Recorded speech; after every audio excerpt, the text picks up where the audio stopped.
तो hello friends, मैं अजय यादव आज आपके लिए फिर से एमपीजीके के कुछ इम्पोर्टेंट और चुनिंदा क्वेश्चन लेके आया हूँ। और सॉरी, आज मैं आपको एमपीजीके की नहीं बल्कि कुछ इम्पोर्टेंट करंट अफेयर लेकर आया हूँ। ऐसी करंट अफेयर जो आजकल ट्रेंडिंग में है और जो प्रेजेंट की करंट अफेयर है। अभी 2021 की प्रेजेंट की करंट अफेयर मैं आपको पढ़ाने जा रहा हूँ, जो कि कंपटीशन एग्ज़ाम में बार बार पूछी जाती है। जो करंट अफेयर मैं आपको कराने जा रहा हूँ और ये सभी में जो प्रतियोगी परीक्षा हैं उन्हीं को दृष्टि में रखते हुए मैंने ये करंट पीडीएफ बनाई है, जो कि आपके कोई से भी कॉम्पिटिशन एग्जाम हो उसमें काम आएगी। तो मैं आपको एक और बात बता दूं कि एमपीजीके से ही मतलब नहीं, हम वो सब मैं आपको कराऊंगा जो कि कॉम्पिटिशन एग्ज़ाम में पूछा जाता है और पूछा जाएगा। तो मैं इसी के साथ आपको एक बात और बता दूं कि अगर हम ज़्यादा पढ़ते हैं तो उसका ज़्यादा हमें यूज़ नहीं मिलता।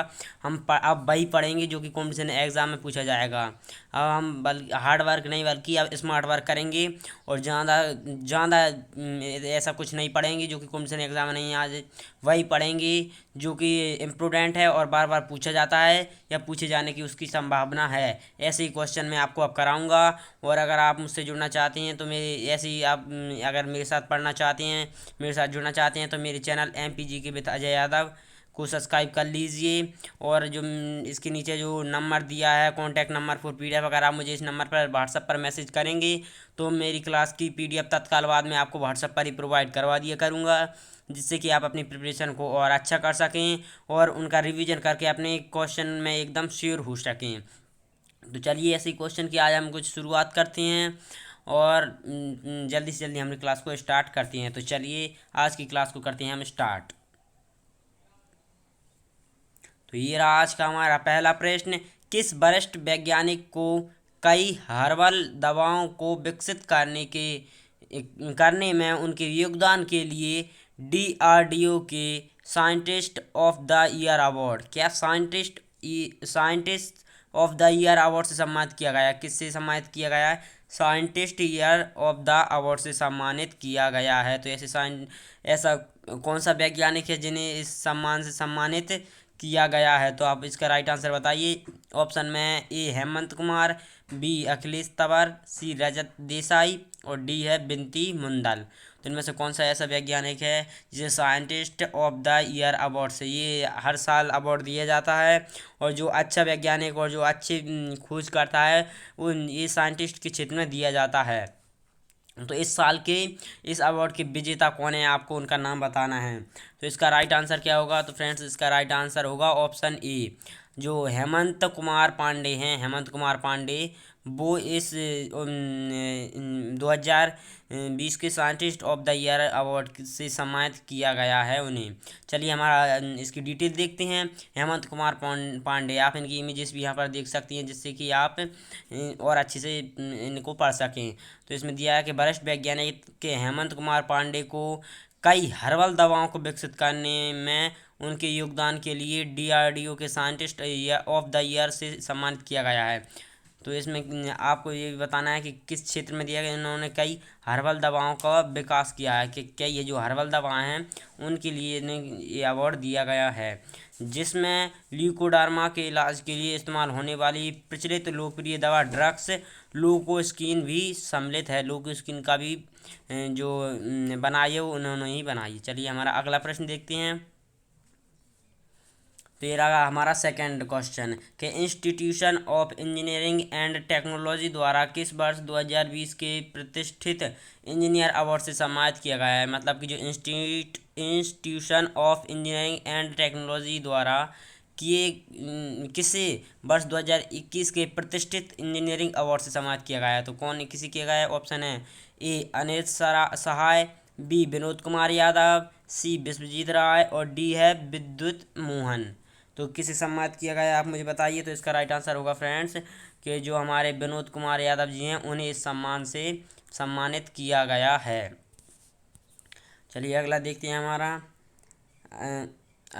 इसकी डिटेल देख लेते हैं आगे कि विनोद कुमार यादव जी रेलवे बोर्ड के चेयरमैन और सीईओ विनोद कुमार यादव को वर्ष 2020 के प्रतिष्ठित इंजीनियरिंग अवार्ड सम्मानित किया गया है। यह पुरस्कार institute of engineering and technology IET द्वारा भारतीय रेलवे के आधुनिकीकरण और सुधारों के लिए उत्कृष्ट योगदान के लिए प्रदान किया जाता है। तो ये किसे दिया गया है? विनोद कुमार यादव जी को ये दिया गया है। आप इनकी इमेजेस यहाँ पर देख सकते हैं। चलिए हमारा अगला देखते हैं प्रश्न। ये रहा हमारा अगला प्रश्न।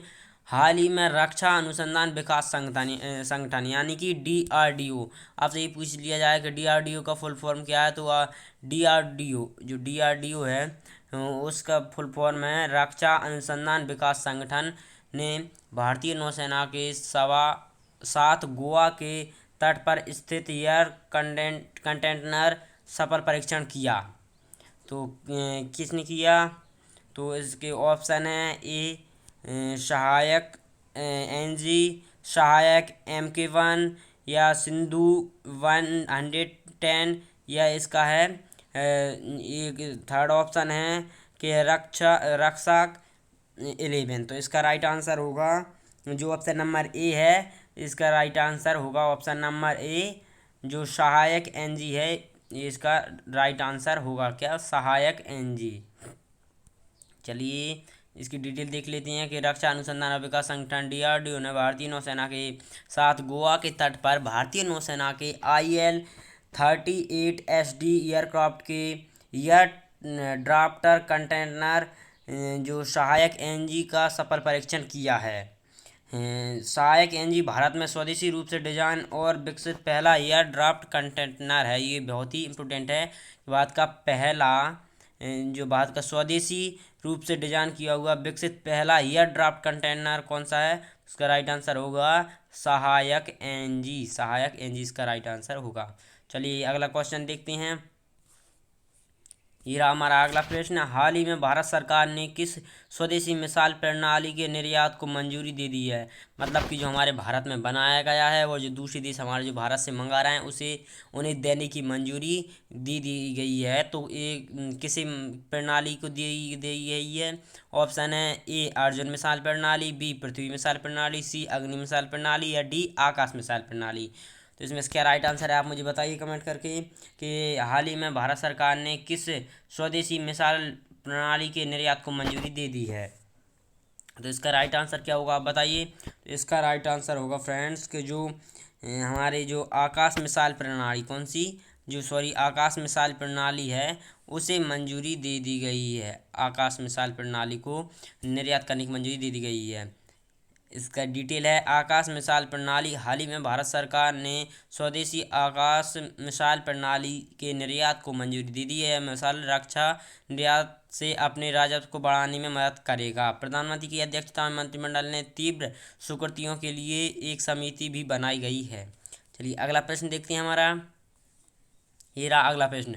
भारत में वर्तमान रक्षा मंत्री कौन है? ये बहुत ही इजी और बहुत ही जो बेसिक क्वेश्चन है वो क्वेश्चन है। तो इसका जो जवाब है वो मैं आपको नहीं बताऊंगा। इसका जो आंसर है वो आप मुझे कमेंट करके बताइएगा कि जो भारत के वर्तमान रक्षा मंत्री हैं वो कौन हैं। तो ये बहुत ही इजी क्वेश्चन है। ऑप्शन है सी नितिन गडकरी, श्रीमती स्मृति ईरानी, श्री रविशंकर प्रसाद, और डी श्री राजनाथ सिंह यादव। तो वर्तमान में कौन है आप मुझे कमेंट करके बताइए। चलिए इसके साथ हमारा अगला देखते हैं। अगला प्रश्न है भारत के वर्तमान थल सेना अध्यक्ष कौन है? जो भारत में वर्तमान थल सेना अध्यक्ष हैं वो कौन है? ऑप्शन है जनरल मनोज मुकुंद नरवणे, बी बिपिन रावत, सी दीपक कपूर, या डी विश्वनाथ शर्मा। तो भारत में वर्तमान थल सेना अध्यक्ष कौन है आप मुझे बताइए। तो इसका राइट आंसर होगा फ्रेंड कि जो जनरल मनोज मुकुंद नरवणे हैं वो भारत के वर्तमान थल सेना अध्यक्ष हैं। चलिए इसके साथ हम इसकी डिटेल देखते हैं। भारत के थल सेना अध्यक्ष चीफ ऑफ आर्मी स्टाफ कौन है? Chief of army staff Bharat की थल सेना के सेनापति होती हैं।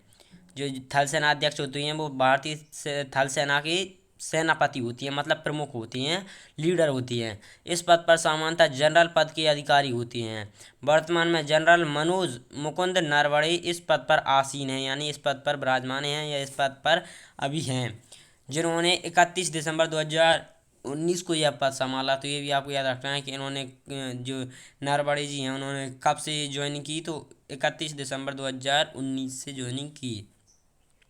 चलिए अगला देखते हैं हमारा प्रश्न। चीन में उइगर मुसलमानों पर हो रहे अत्याचार की निगरानी के लिए किस देश ने फाइव आइज के 5 देश वाले गठबंधन में शामिल होने के संकेत दिए हैं। यानी जो चीन में आइगर मुसलमान हैं उन पर जो अत्याचार हुए हैं उनकी निगरानी के लिए किस देश ने गठबंधन में शामिल होने के संकेत आ रहे हैं या उसके शामिल होने की आशंका है। तो ऑप्शन है जापान, अफगानिस्तान, नेपाल या म्यांमार। तो आप मुझे बताइए इसका राइट आंसर क्या होगा। तो फ्रेंड्स इसका राइट आंसर होगा कि जो जापान है वो अब इस संगठन में शामिल होने के संकेत आ रहे हैं। इसके जापान राइट आंसर होगा। चीन में उइगर मुसलमान पर हो रहा है अत्याचार की निगरानी के लिए जापान ने फाइव आइज के 5 देश संगठन वाले गठबंधन में शामिल होने के संकेत दिए हैं। वह अमेरिका और ब्रिटेन के उइगर मुसलमानों के बारे में जानकारी साझा करेगा। चलिए इसका अगला क्वेश्चन देखते हैं हमारा। प्रधानमंत्री नरेंद्र मोदी ने नए साल के पहले दिन कितने राज्यों में लाइट हाउस प्रोजेक्ट LHP की नींव रखी। बहुत ही इम्पोर्टेंट करंट है कि जो प्रधानमंत्री नरेंद्र मोदी हैं ने नए साल के पहले दिन कितने राज्यों में लाइट हाउस प्रोजेक्ट LHP की नींव रखी है। तो आप इसको ये बताना है तो कितने राज्यों में। ऑप्शन है 10 राज्यों में, 6 राज्यों में, 15 राज्यों में या 5 राज्यों में। तो आपको इसका राइट आंसर बताना क्या होगा इसका राइट आंसर। तो फ्रेंड्स मैं बताता हूँ कि जो प्रधानमंत्री नरेंद्र मोदी हैं उन्होंने 6 राज्यों में LHP की जो लाइट हाउस प्रोजेक्ट LHP की नींव रखी है। तो इसकी डिटेल देखते हैं। प्रधानमंत्री नरेंद्र मोदी ने नए साल के पिछले दिन 6 राज्यों में लाइट हाउस प्रोजेक्ट LHP की नींव रखी। इसके तहत मिडिल क्लास और गरीबों के लिए सस्ते और मजबूत घर बनाए जाएंगे। Global housing technology challenge India यानी कि GHTC के तहत यह योजना अगरतला, त्रिपुरा, झारखंड, उत्तर प्रदेश, मध्य प्रदेश, गुजरात और तमिलनाडु में शुरू की गई है और इनकी स्पेसिफिक लोकेशन है तो आप देख लीजिए। ठीक है, चलिए इसी के साथ हमारा अगला प्रश्न देखते हैं। भारत सरकार ने किसे भारतीय रेलवे के नए बोर्ड अध्यक्ष और CEO के रूप में नियुक्त किया है। तो जो भारत ने उसने रेलवे के नए बोर्ड अध्यक्ष और CEO के रूप में किसे नियुक्त किया है। तो कौन है। ऑप्शन है सुनीता शर्मा, अमित त्यागी, शैलेश जैन या विनोद कुमार यादव। इसमें क्या राइट आंसर होगा आप मुझे बताइए। तो फ्रेंड्स मैं आपको बता दूं कि जो सुनीता शर्मा हैं उन्हें भारत सरकार ने नए बोर्ड अध्यक्ष और CEO के रूप में चुना है। तो ये बहुत ही काफ़ी इम्पोर्टेंट क्वेश्चन है और आपको इसे याद रखना है। चलिए इसकी डिटेल देखते हैं कि सरकार ने ईस्टर्न रेलवे के महाप्रबंधक सुनीता शर्मा को भारतीय रेलवे के नए बोर्ड अध्यक्ष और CEO के रूप में नियुक्त किया है। रेलवे के निवर्तमान CEO BK यादव का कार्यकाल 31 दिसंबर 2021 को पूरा हो रहा है। तो ये 31 दिसंबर को पूरा हो गया और इसके बाद इन्होंने इसको लिया है। तो फ्रेंड्स आज की हमारी यही कुछ इम्पोर्टेंट करंट के क्वेश्चन थे और मैं इस करंट में और आपके लिए हर दिन ऐसा ही करंट की कुछ क्लासेस अब मैं आगे स्टार्ट करने वाला हूँ। और इस तो कुछ ही क्वेश्चन थे, इसमें मैं आपको लगभग 300 क्वेश्चन कराने की कोशिश करूंगा अगर आपने मुझसे कमेंट करके इसकी मांग की तो अगर आपको ये वीडियो अच्छी लगी हो तो प्लीज़ इसे लाइक कीजिए। और अगर आप यही करंट अफेयर पढ़ना चाहते हैं कुछ चुनिंदा करंट अफेयर की जैसे कि राज्यपाल कौन है या हमारे देश के कौन क्या हैं ये पढ़ना चाहते हैं तो आप मुझे कमेंट करके बताइए कि हम ये टॉपिक पढ़ना चाहते हैं तो मैं वही टॉपिक आपको 100% लाऊंगा, ये मैं आपको विश्वास दिलाता हूँ। और साथ ही में अगर आप ऐसी कुछ क्लासेस मेरे साथ में रहकर पढ़ना चाहते हैं तो मेरे channel MPGK with Ajay Yadav, मेरा चैनल क्या है MPGK विथ अजय यादव को सब्सक्राइब कर लीजिए जिससे कि आपको नोटिफिकेशन मिलता रहे और आप मेरे साथ जुड़े रहें। और मेरे साथ जुड़ने के लिए बहुत बहुत धन्यवाद। थैंक यू वेरी मच मेरे साथ जुड़ने के लिए। तो आज के लिए बस इतना ही, कल हमारी फिर से क्लास स्टार्ट होगी। तो आज के लिए जुड़ने के लिए बहुत बहुत धन्यवाद। थैंक्स फॉर वॉचिंग मी। बहुत बहुत